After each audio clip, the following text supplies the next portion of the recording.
Orang percaya, saudara yang terkasih dan luar biasa dalam Tuhan, hari ini adalah hari yang paling bersejarah di dalam setiap kehidupan orang percaya. Dan apabila kita hadir di sini karena percaya, maka hal itu akan menjadi sejarah di dalam hidup kita.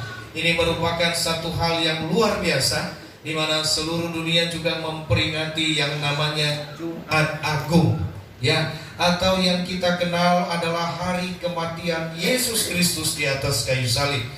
Dan di kalender kita di dalam bahasa Indonesia dikenal dengan istilah wafatnya Isa Al-Masih. Saudaraku yang terkasih, berbicara tentang kematian adalah sebuah pembicaraan yang sering kali dihindari oleh setiap orang. Hari ini tentunya saudara, kita berbicara tentang kematian Kristus di atas kayu salib. Yesus Kristus telah mati bagi setiap kita. Nah saudara, kenapa ini adalah hal yang sangat dihindari oleh setiap orang dan mungkin seringkali tidak diinginkan oleh setiap orang. Kenapa? Karena kematian merupakan sesuatu yang membuat kita bisa kehilangan segala sesuatu. Ya, kematian itu bisa membuat kita kehilangan orang yang kita cintai, kehilangan orang yang kita sayang, kehilangan orang tua, kehilangan anak, kehilangan saudara. Itu membuat kita kehilangan, dan itu selama-lamanya.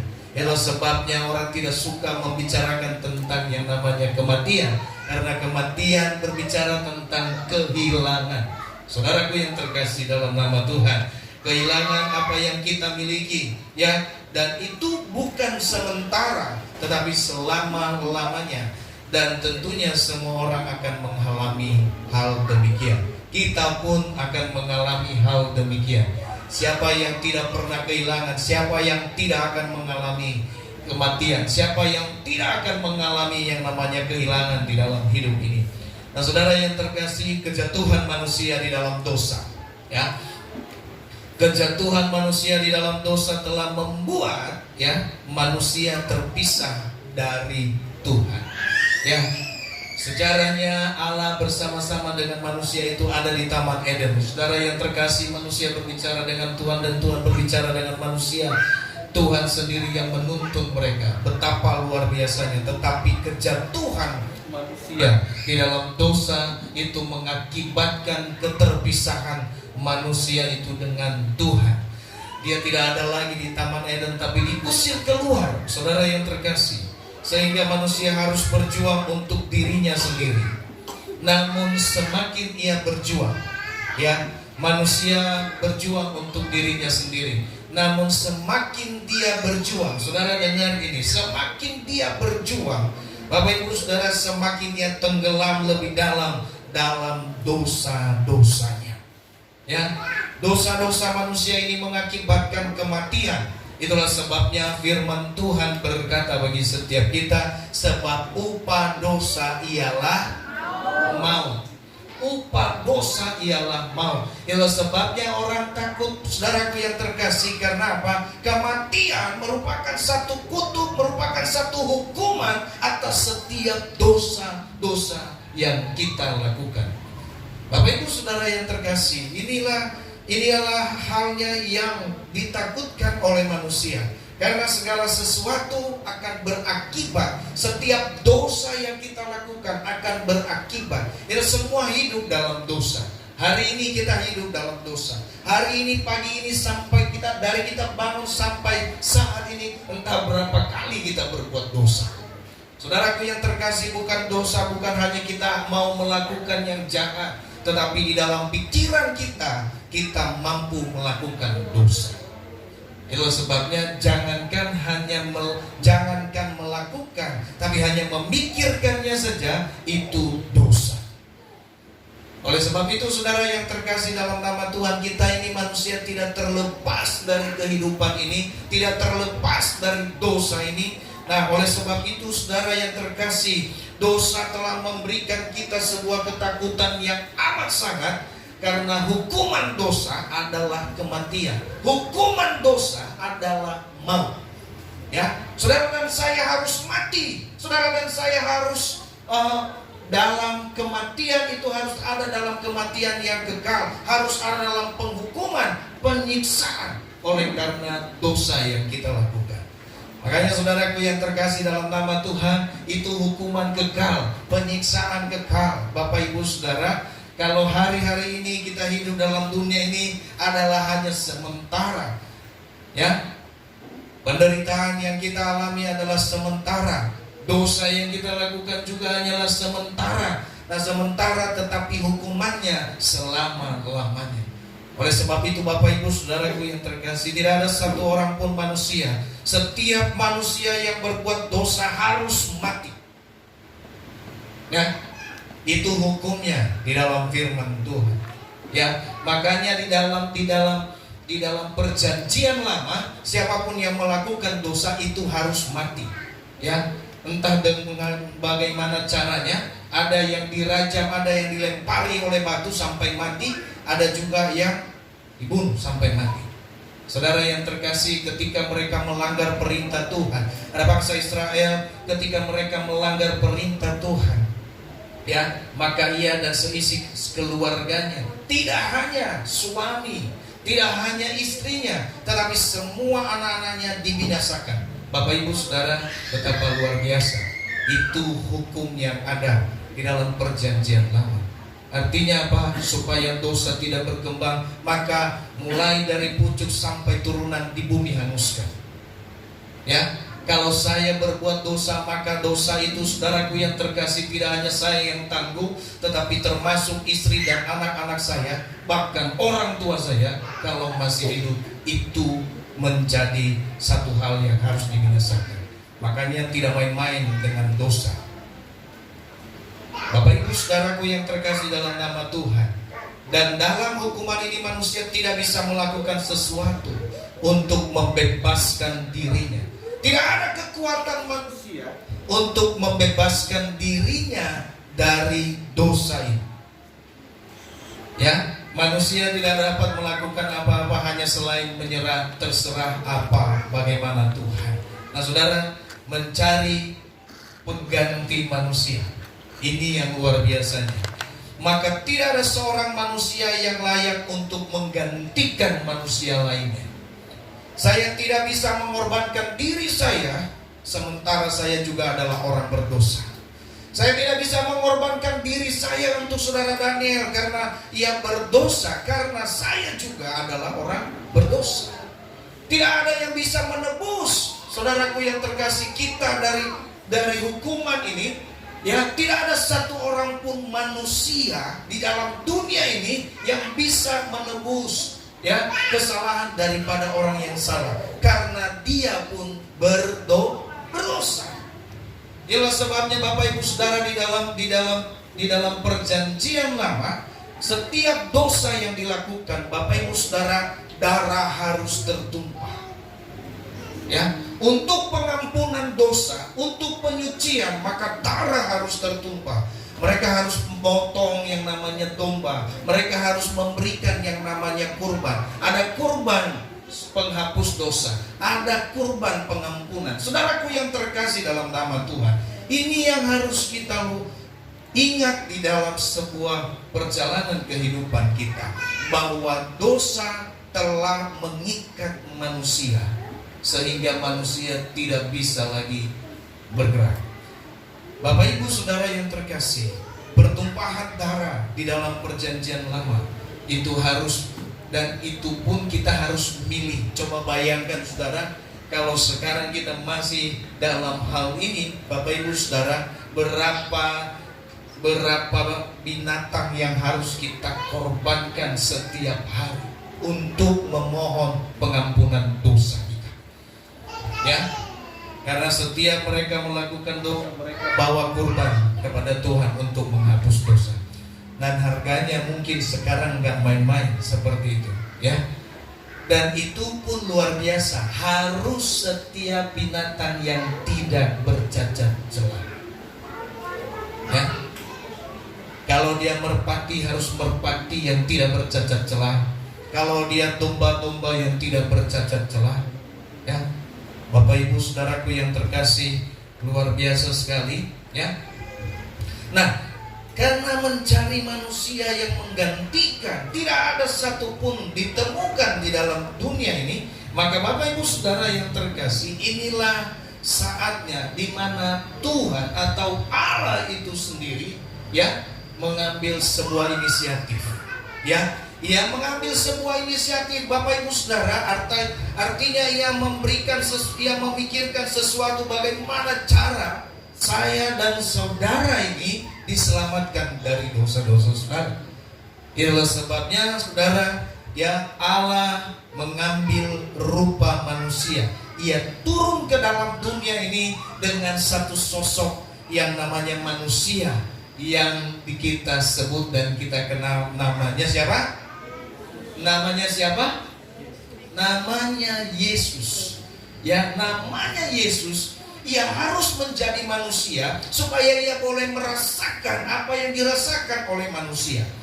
Ya, Bapak Ibu Saudara yang terkasih, ia harus datang sebagai manusia. Karena kalau ia datang sebagai Allah, saudara, tidak ada satupun manusia yang mampu melihat Allah. Ya, oleh sebab itu ia datang sebagai manusia, dan sebagai manusia ia memperkenalkan dirinya bahwa inilah aku. Nah, Bapak Ibu Saudaraku yang terkasih, ia datang sebagai Allah memberikan sesuatu hal yang luar biasa bagi setiap kita ketika ia menjadi manusia.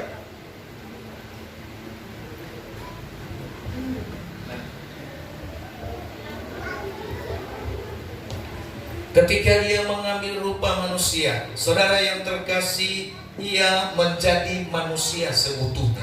Ya, ia menjadi manusia seutuhnya. Secara jasmani, ia adalah manusia seutuhnya. Ia bisa merasakan sakit, ia bisa merasakan lapar, ia bisa merasakan haus, ia bisa sama seperti kita. Tetapi saudara, yang paling luar biasanya adalah ia tidak berdosa. Amin. Ia tidak melakukan dosa dan ia tidak berdosa, dan dosa tidak ada di dalamnya.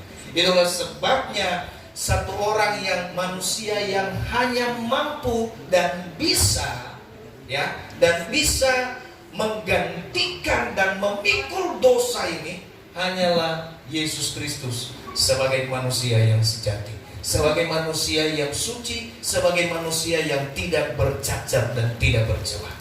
Inilah satu korban yang sempurna yang Tuhan berikan bagi setiap kita. Allah telah mempersembahkan, Yesus Kristus telah mempersembahkan satu korban yang sempurna dan yang menyenangkan hati Tuhan. Nah, Bapak Ibu Saudara, sebagai orang percaya kita harus bersyukur bahwa Allah, saudaraku yang terkasih dalam nama Tuhan, ya, adalah Allah yang luar biasa. Alkitab menjelaskan, ya, Yesus Kristus menggantikan kita dari hukuman itu. Dan Alkitab menjelaskan bahwa setelah kematiannya, di dalam menanggung dosa manusia, kematian atau maut tidak dapat menahannya. Ya, maut tidak dapat menahannya, maut tidak dapat berkuasa atasnya, sehingga pada hari yang ketiga, ya, yang kita rayakan nanti, ia bangkit. Ya, itu yang disebut dengan hari kemenangan, Paskah. Nah, Bapak Ibu Saudara yang terkasih, ya, kita menjadi orang yang harus bersyukur bahwa Allah sangat mengasihi kita, ya, dan hal itu terbukti dari kasih-Nya yang rela memberikan nyawanya untuk menggantikan saya dan saudara. Di tengah-tengah dunia yang semakin, ya, hari semakin membuat kita khawatir, kita ketakutan, sedih dan panik, Allah justru memberikan kita sebuah kepastian melalui sebuah kebenaran firman Tuhan. Ya, hari ini Bapak Ibu Saudara, mari sama-sama kita baca firman Tuhan ini. Mari kita baca di dalam Roma 6 ayat 9. Sama-sama kita baca. Saudara sudah dapat? Roma 6 ayat 9. Kalau saudara, ya, di atas boleh. Kalau saudara belum ada yang bawa firman Alkitab, di atas boleh. Sama-sama tapi kita baca, ya. 1, 2, 3. Karena kita tahu bahwa Kristus sesudah ia bangkit dari antara orang mati, tidak mati lagi, maut tidak berkuasa lagi atasnya. Haleluya. Bapak Ibu Saudara yang terkasih, ini adalah satu hal yang luar biasa di mana Alkitab menjelaskan dari firman Tuhan di atas. Bapak Ibu Saudara, ya, kita diberikan sebuah kepastian bahwa apa? Bahwa kematian sudah dikalahkan. Amin. Bahwa kematian sudah dikalahkan. Dosa telah dihapus, dosa telah ditebus, dosa telah ditanggung. Dan saudara dan saya, pada akhirnya inilah yang menjadi satu kekuatan kita sebagai orang percaya, bahwa kita harus percaya bahwa Yesus telah bangkit. Kalau ada orang yang berkata, saudara, Yesus tidak bangkit, Yesus tidak disalib, saudaraku yang terkasih dalam nama Tuhan, itu hanyalah orang-orang yang berusaha untuk memutarbalikkan sejarah. Karena apa? Sejarah mencatat bahwa Yesuslah yang disalib, ya, Yesus yang mati, Yesus juga yang bangkit. Karena kebangkitan Yesus tidak hanya dilihat oleh 1-2 orang. Bapak Ibu Saudara yang terkasih, karena setelah dia bangkit, ia masih hidup dalam dunia ini selama 50 hari. Ya, 40. Ya, dia masih hidup selama 40 hari di dalam dunia. Ya, sehingga yang naik ke sorga, ya, pada hari yang lalu kemudian pada hari yang ke-10 terjadilah yang namanya pencurahan Roh Kudus, ya. Jadi saudara yang terkasih, Yesus tidak bangkit lalu kemudian menghilang, tidak. Tapi Yesus bangkit dan dia masih hidup di dunia ini selama 40 hari. Oleh sebab itu saudara yang terkasih, kalau ada yang berkata Yesus tidak bangkit, Yesus mati, Bapak Ibu Saudara yang terkasih, dan tidak bangkit, itu adalah hal yang harus kita jauhi. Itu adalah hal yang membodohi setiap orang yang percaya. Ya, kalau ada orang yang berkata bahwa bukan Yesus yang disalib, saudaraku yang terkasih, lalu siapa yang membohongi dia? Kan seperti itu. Ya, kalau ada yang berkata bahwa Yesus tidak disalib, sejarah mengatakan bahwa Yesus disalib. Tapi ada orang yang berkata bahwa Yesus tidak disalib, bukan Yesus yang disalib, tapi Yudas yang disalib. Saudaraku yang terkasih, lalu siapa yang bohongin orang ini? Ya, ya, pembohong dibohongi, biasanya seperti itu. Oleh sebab itu Bapak Ibu Saudara, ini yang harus kita perlu dengar baik. Ini yang menjadi satu hal yang harus kita benar-benar orang percaya pegang, bahwa Yesus telah mati. Dan Bapak Ibu Saudara, kematian Yesus itu memberikan kita sebuah hal yang luar biasa dari firman di atas, ya. Dari firman di atas, Bapak Ibu Saudara, ya, memberikan kita sebuah kematian, bahwa kematian sudah dikalahkan, ya. Itulah sebabnya kita memiliki satu tema, Bapak Ibu Saudara yang terkasih, ya, death is defeated, ya. Artinya saudara yang terkasih, kematian sudah dikalahkan, ya. Kematian tidak berkuasa lagi bagi setiap orang percaya. Bukan berarti orang percaya tidak mati, ya. Kalau orang percaya juga menjadi orang kalau orang percaya tidak mati-mati, saya jadi bingung saudara, ya. Kalau kita ini tidak mati-mati, masalah nggak pernah selesai, ya. Ada yang mau hidup selama-lamanya? Ya, enggak. Di dalam tubuh ini saya nggak mau, ya. Karena di dalam tubuh ini kita mengeluh, kita merasa sakit, kita merasa capek dalam tubuh ini. Tetapi di dalam kehidupan kita yang kekal, kita akan mengenakan yang namanya tubuh yang baru, tubuh yang baru yang tidak akan merasakan bagaimana capeknya kita, ya, tidak akan merasakan sakit, tidak akan merasakan bagaimana kita kekurangan, tetapi tubuh yang baru akan memberikan kita satu kekuatan yang luar biasa, ya. Bapak Ibu Saudaraku yang terkasih dalam nama Tuhan kita Yesus Kristus, ya, kematian telah dikalahkan. Ya, kematian telah dikalahkan. Oleh sebab itu kita menjadi orang yang berbahagia. Kita menjadi orang yang kita menjadi orang yang harusnya bersukacita. Mendengar kematian, kita bukan lagi orang yang takut untuk mendengar kematian, karena kita tahu bahwa kematian adalah satu langkah awal di mana pada akhirnya kita akan dibangkitkan bersama-sama dengan Tuhan.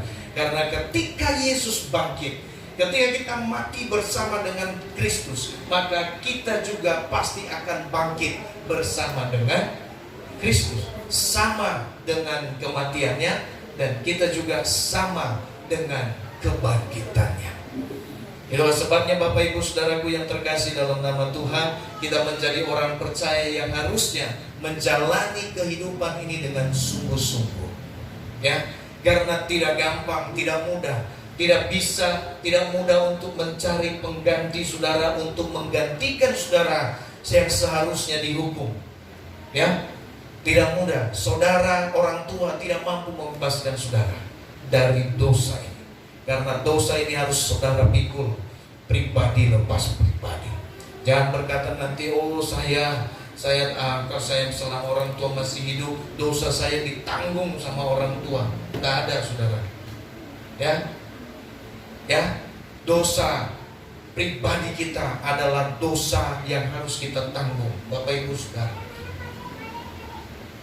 Nah, Bapak Ibu Saudara yang terkasih, karena kematian ini sudah dikalahkan, harusnya ini memberikan dampak yang luar biasa bagi kita, ya. Harusnya ini kita memberikan suatu dampak dari kematian yang telah dikalahkan.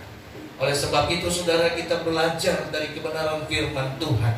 Dampak apa yang luar biasa, karena kematian telah dikalahkan. Ini membawa dampak. Yang pertama bagi kita adalah dosa kita tidak hidup lagi dari dosa. Artinya yang pertama, kita dibebaskan dari dosa. Kematian telah dikalahkan saudara. Itu memberikan kita satu dampak yang luar biasa, yang pada akhirnya saya dan saudara dibebaskan dari dosa. Saudaraku yang terkasih dalam nama Tuhan, dosa, kita dibebaskan dari dosa. Dosa tidak lagi berkuasa atas kita, ya.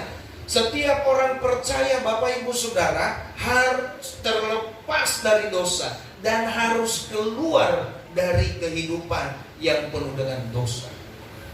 Kalau orang Bapak Ibu Saudaraku yang terkasih dalam nama Tuhan, firman Tuhan berkata tidak mungkin, ya. Kalau tidak mungkin Bapak Ibu Saudara ada orang yang sudah mati lalu kemudian mencelupkan lagi dirinya, ya. Dia adalah seperti seekor apa? Babi, ya. Ya. Sudah dimandiin tapi kembali lagi ke kubangan, ya. Dimandiin lagi, maunya kotor lagi, balik lagi. Jadi Bapak Ibu Saudaraku yang terkasih dalam nama Tuhan kita Yesus Kristus, ada orang percaya seperti ini, ya. Tuhan sudah memberikan istilahnya di dalam kehidupan. Oleh sebab itu Bapak Ibu Saudaraku yang terkasih, kita harus keluar. Kita tidak lagi terikat, kita keluar dari ikatan dosa ini. Itulah sebabnya dampak dari kematian telah dikalahkan. Bapak Ibu Saudara, itu memberikan kita, ya, satu kebebasan atas dosa kita. Saudara tidak harus melakukan dosa. Saudara tidak harus melakukan dosa. Saudara bisa melakukan hal yang baik, apa yang menurut Tuhan kehendaki. Bapak Ibu Saudaraku yang terkasih, itulah sebabnya dikatakan di dalam firman Tuhan, ketika kita menjadi orang percaya, kita menjadi orang yang tahu mana yang baik, mana yang tidak. Amin. Saudara tahu mana yang baik, mana yang tidak? Tahu? Tahu. Siapa yang tidak tahu? Semua tahu, ya. Saudara tahu mana yang baik, mana yang tidak? Tahu?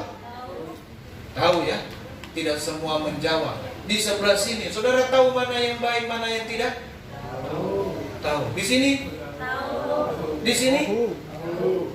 Ya. Tapi terkadang Bapak Ibu Saudara, luar biasanya kita terkadang bukan karena tahu atau tidak tahu, tapi tidak mau tahu. Ya, tidak mau tahu. Bapak Ibu Saudaraku yang terkasih, padahal kita harusnya tahu. Sebagai orang percaya, kita tahu mana yang terbaik dalam hidup kita. Kita tahu mana yang terbaik di dalam apa yang Tuhan kehendaki dalam hidup kita. Kita tahu yang terbaik, tetapi terkadang kita merusak diri kita sendiri. Kenapa? Masa bodoh, urusan belakang. Ya, Bapak Ibu Saudaraku yang terkasih, dan firman Tuhan catat ini. Firman Tuhan catat ini. Setiap orang yang tahu berbuat baik namun tidak melakukannya, dia berdosa.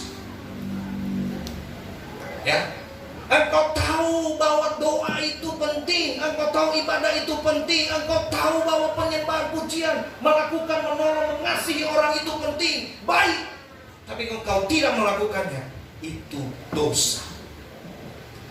Nggak usah jauh-jauh kita berbuat dosa. Ya, nggak harus melakukan pembunuhan, nggak harus mukul orang, enggak.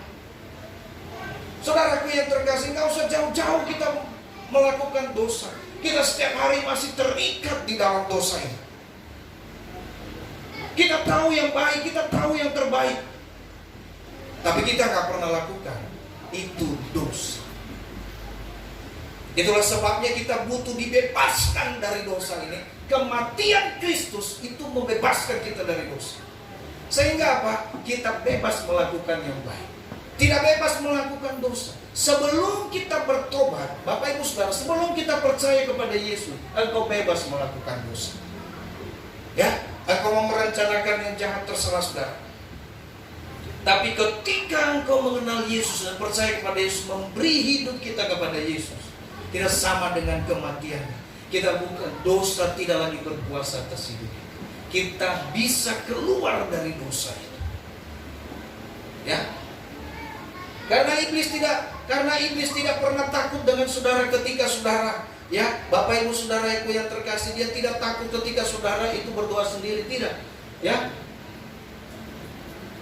Tetapi iblis takut ketika saudara, ya, bagaimana hubunganmu, bagaimana membangun hubunganmu dengan Tuhan. Tuhan, iblis tidak takut ketika engkau kaya, tidak. Ya, iblis tidak takut ketika engkau dalam pekerjaanmu sukses, iblis tidak takut. Ya, yang iblis takutkan adalah bagaimana supaya engkau tidak dekat dengan Tuhan. Maka iblis akan senantiasa berusaha menjauhkan hidupmu dari Tuhan, sehingga engkau menjadi orang yang kering. Ya, hampa. Nah, Bapak Ibu Saudaraku yang terkasih, inilah dosa. Ya, oleh sebab itu kita jangan lagi hidup dalam dosa, jangan lagi kita hidup dalam keinginan yang berusaha menjauh dari Tuhan. Ya, berusaha menjauh dari Tuhan, karena Kristus telah mati untuk membebaskan kita. Di dalam Roma 6 ayat 6 dikatakan begini. Karena kita tahu, 6-7, karena kita tahu bahwa manusia lama kita telah turut disalibkan, supaya tubuh dosa kita hilang kuasanya. Ya, agar jangan kita menghambakan diri lagi kepada dosa. Jangan lagi menghambakan diri kita kepada dosa. Sebab siapa yang telah mati, ia telah bebas dari dosa. Ya, saudara, ketika kita percaya bahwa kita telah mati bersama-sama dengan Kristus, engkau telah bebas dari dosa. Jadi tidak harus lagi engkau harus berbuat dosa. Ya, tapi dosa senantiasa mengintip kita. Kapan? Ya, seperti maling. Bapak Ibu Saudara yang terkasih, ya, iblis itu senantiasa berkata begini, kapan kamu gak jatuh? Kan begitu ya? Ya. Kalau dulu ada istilah kapan kamu gak puk malam, kan begitu katanya. Dia jaga. Bapak Ibu Saudaraku yang terkasih dalam nama Tuhan kita Yesus Kristus, ini adalah satu kebenaran firman Tuhan bahwa pernyataan ini benar, bahwa saya dan saudara tidak lagi hidup dalam dosa. Ya, ada kemungkinan kita jatuh dalam dosa? Banyak. Ya, Karena kita masih hidup dalam dunia ini dan kemungkinan untuk jatuh dalam dosa pasti ada. Tetapi saudara, beda ya. Jatuh dalam dosa dan hidup dalam dosa itu adalah sesuatu hal yang berbeda. Hidup dalam dosa berarti kesehariannya adalah berdosa. Ya, tetapi kalau ada kemungkinan ia jatuh dalam dosa, saudara, berarti hari-harinya belum tentu jatuh. Tapi suatu waktu bisa jatuh dalam dosa. Inilah orang percaya. Bapak ibu saudaraku yang terkasih, artinya apa? Kita ini tidak hidup lagi dalam dosa. Jangan hidup dalam dosa. Jangan sehari-hari kita hanya memikirkan bagaimana ya merencanakan yang tidak baik. Jangan sehari-hari kita hanya memikirkan apa yang menjadi gosip yang terbaru. Ya, bagaimana menarik perhatian orang, bagaimana menceritakan gosip yang lebih enak. Ya, kemarin kita bahas di Komsel, ditambah bumbu ajinomoto dan segala macam, mecin dan segala macam. Ya. Jadi, saudaraku yang terkasih, tidak usah jauh-jauh kita berbuat dosa. Ya. Ketika kita tahu sebenarnya malam ini ada ibadah kami loh, tapi malas kan begitu. Terkadang kita begitu, ya, diumumin, ya, kita tahu malah semua jadwal, ya, Bapak Ibu Saudara. Tapi terkadang kadang kita tahu itu yang terbaik, nggak ada yang tidak baik. Ketika kita datang, itu adalah yang terbaik. Buat siapa? Buat hidup kita. Karena firman Tuhan katakan bahwa ibadah itu mengandung janji. Ya. Jadi saudara, kalau kita datang ke rumah Tuhan itu bukan buat panasu, bukan buat hamba Tuhan, bukan. Itu buat diri kita sendiri. Jadi masalahnya adalah kita sendiri mau baik atau tidak. Amin. Saudara yang terkasih dalam nama Tuhan, oleh karena dosa inilah Yesus mati di atas kayu salib. Karena ketidakmautahuan manusia inilah ia harus menanggung, saudaraku yang terkasih, ya, segala dosa itu di atas kayu salib. Jadi Bapak Ibu Saudara, ia mati karena dosa kita, bukan karena dosa dia, bukan. Yesus dihukum mati bukan karena dia berdosa, tidak. Yesus dihukum karena dosa saya dan saudara. Ya. Karena apa? Penghakiman dunia, Pilatus memutuskan bahwa Yesus tidak bersalah. Ya. Mereka bawa Yesus kemana-mana, ya, mencari kesalahan Yesus. Ya. Tapi sejarah membuktikan bahwa, ya, Herodes, Pilatus, ya, mengatakan bahwa orang ini tidak bersalah, ya, dan kiranya ini tanggungan. Bapak Ibu Saudara yang terkasih dalam nama Tuhan, orang ini tidak bersalah, ya. Tapi saya mau katakan, apakah Pilatus berdosa? Berdosa sama Tuhan. Memang dia tidak menghukum Tuhan, tapi dia berdiam diri atas kebenaran. Ya, dia tahu yang baik, dia tahu yang benar, tapi dia nggak ngomong. Ya, hal yang kedua, Bapak Ibu Saudaraku yang terkasih, hal yang kedua,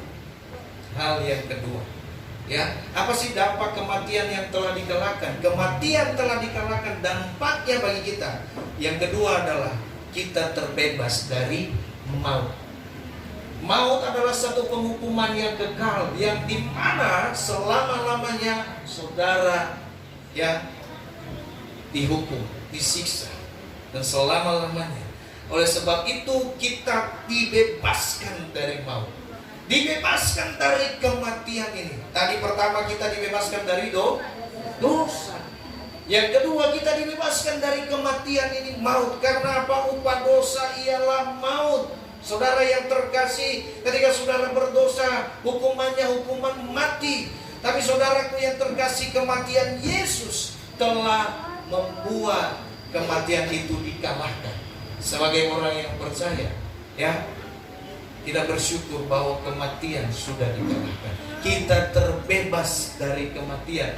Kematian tidak lagi menjadi sebuah ketakutan bagi kita, tapi kematian menjadi satu sukacita. Karena apa? Kita akan bertemu muka dengan Tuhan, yang pada akhirnya kita semua akan dibangkitkan. Kematian adalah satu jalan, bukan lagi jalan untuk menuju satu kebinasaan, tetapi kematian adalah menjadi sesuatu jalan bagi kita untuk kita lebih dekat dengan Tuhan, untuk kita bersama-sama dengan Tuhan. Bapak Ibu Saudara yang terkasih, ya, bagi kita yang percaya, kematian tidak lagi menjadi hal yang menakutkan. Ingat, maut telah dikalahkan. Kematian bukan telah dikalahkan. Kebangkitan Kristus merupakan sebuah bukti bahwa maut sudah dikalahkan. Saudara yang terkasih, firman Tuhan berkata, karena kita tahu bahwa Kristus sesudah ia bangkit dari antara orang mati, tidak mati lagi. Maut tidak berkuasa atas dia, sebab kematiannya adalah kematian terhadap dosa, satu kali untuk selama-lamanya. Jadi saudara dan saya, kita bersyukur Yesus mati satu kali untuk selama-lamanya. Kematian atas dosa saya, saudara. Ya, oleh sebab itu jangan lagi kita berbuat dosa, karena Kristus telah mati. Lalu berapa kali, siapa lagi yang kita harus salibkan kalau kita berbuat dosa? Nggak ada. Ya.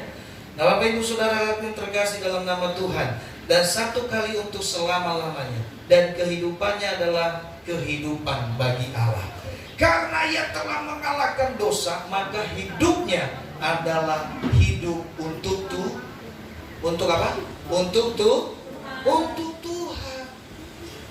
Maka Bapak Ibu Saudaraku yang terkasih, kalau kita menjadi orang yang percaya, maka hidup kita bukanlah hidup milik kita sendiri lagi, ya, tapi kita harus hidup untuk Tuhan, menyenangkan Tuhan. Ya, sering saya katakan, bahkan pernah saya sampaikan di sini, kita datang ibadah ini karena untuk siapa? Untuk menyenangkan diri kita kah? Atau untuk menyenangkan Tuhan? Saudara yang bisa jawab itu, ya, karena apa? Masing-masing setiap kita berbeda motivasi ketika kita datang kepada Tuhan. Ada yang datang kepada Tuhan karena apa? Supaya ingin sembuh, supaya ia senang. Ada yang datang kepada Tuhan supaya hidupnya dipulihkan. Ada yang datang kepada Tuhan supaya ia tidak jadi bangkrut, supaya mendapatkan pekerjaan. Dia datang kepada Tuhan, ya, dia lupa bahwa seharusnya dia datang kepada Tuhan adalah menyenangkan Tuhan. Ya, senangkan Tuhan dalam hidup kita. Karena apa? Dia katakan ketika dia bangkit, saudara, hidupnya bukan lagi dia, tapi dia hidup untuk Allah. Ketika kita sama dengan kematian Kristus dan sama dengan kebangkitan Kristus, kita semua sudah dibaptis, mati, lalu kemudian bangkit. Nah, Bapak Ibu Saudara, dimulai dari sejak saat itu, ya, hidup kita bukan milik kita lagi, tetapi milik Tuhan. Harusnya pengorbanan Kristus ini menjadi teladan bagi kita. Inilah yang namanya bahwa Kristus, dia tidak hidup untuk dirinya, tapi dia hidup untuk kita semua. Amin. Kristus telah memberikan satu teladan yang baik, pengorbanan yang luar biasa. Bapak Ibu Saudara, maka sebab itu hidup kita juga harus berarti bagi orang lain, harus berdampak bagi orang lain. Hidup kita harus menjadi positif bagi orang lain, ya. Nah, Bapak Ibu Saudaraku yang terkasih, dia katakan, demikianlah hendaknya kamu memandangnya, di dalam ayat 11, bahwa kamu telah mati bagi dosa, tetapi kamu hidup bagi Allah di dalam Kristus. Saya dan saudara tidak hidup lagi secara pribadi menurut keinginan kedagingan kita, tapi kita hidup sesuai kehendak Tuhan, menurut apa kata Tuhan. Ya, firman Tuhan jelaskan, bukan saya yang buat, tapi firman Tuhan yang sampaikan. Oleh sebab itu Bapak Ibu Saudara, sidang jemaat Tuhan yang terkasih, hari ini adalah hari yang luar biasa. Kristus mati bagi kita. Ya, karena tidak ada satu orang pun yang sanggup membebaskan kita dari dosa kecuali Kristus sebagai manusia sejati. Darahnya harus tertumpah, dan itu telah terjadi 2025 tahun yang lalu. Hari ini adalah hari di mana kita memperingati bagaimana pengorbanan Kristus. Nah, kita terus merasakan bagaimana Kristus terjadi dalam hidup kita. Itulah sebabnya kita tidak hidup lagi sesuai keinginan kita, tetapi sesuai dengan keinginan Tuhan. Amin. Amin. Amin. Kita tidak hidup lagi sesuai keinginan kita, kemauan kita, tapi kita hidup sesuai dengan kehendak Tuhan. Itulah sebabnya dikatakan, pandanglah ini, pandanglah ini, hendaknya kamu memandangnya, bahwa kamu telah mati bagi dosa. Kalau kamu telah mati untuk dosa, maka kamu hidup bagi Allah. Hidupmu adalah untuk Tuhan, bukan untuk dirimu sendiri. Kalau kita hidup untuk Tuhan, berarti kita harus berdampak bagi orang lain. Puji nama Tuhan. Bapak Ibu Saudaraku yang terkasih, hari ini kematian telah dikalahkan. Kematian telah dikalahkan. Saudaraku yang terkasih, membawa dampak yang luar biasa bagi kita. Pertama, dosa, kita dibebaskan dari dosa. Yang kedua, saudara, kita dibebaskan dari kematian. Kita dibebaskan dari kebinasaan. Oleh sebab itu, Bapak Ibu Saudara, mari pada hari ini kita sama-sama tundukkan kepala. Mari kita mau renungkan kasih Tuhan yang begitu luar biasa dalam hidup kita. Mari kita mau merenungkan bagaimana hidup kita sebelum kita mengenal Tuhan, dan bagaimana hidup kita saat ini. Mari kita mau kita mau mengingat kembali bagaimana kita hidup di hadapan Tuhan. Apakah kita sudah hidup untuk Tuhan, atau selama ini kita hidup untuk diri kita sendiri? Mari kita renungkan, apakah kita menjadi orang yang tahu, atau tidak tahu, atau tidak mau tahu sama sekali. Haleluya. Bapak Ibu Saudara,